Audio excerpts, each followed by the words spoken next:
Mga ite-treasure ko buong buhay. Yung binigay mo sa akin na experience, yung tinuro niyo po sa akin. At ang tinanong ko sa iyo, ano pangarap mo? Ayan, itutuparin natin.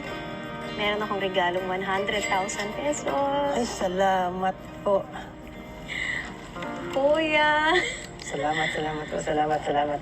Magpapasalamat po ako sa iyo nga binigyan mo ko ng tulong at binigyan mo sa akin ang aking tagal nga pangarap Oh.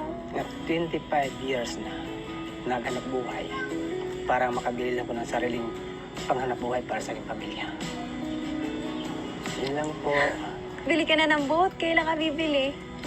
Baka bukas po, makaikot ko po sa aming kapitbahay kung saan po, Culimeri manggaling. Maghanap po ako nga aroma.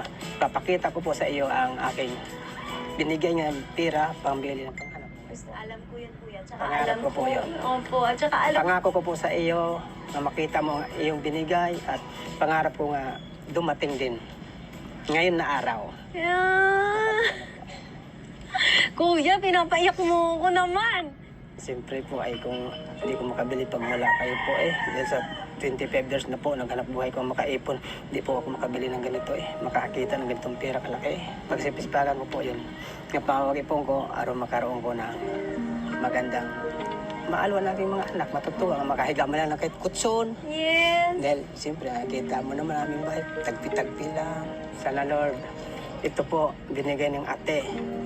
Salamat po. Salamat din, kuya. Thank you. Thank you po. Feeling ko talaga pinagtagpo talaga tayo. Tama si Lord. Kuya, thank you. Sige po, Ate Abana.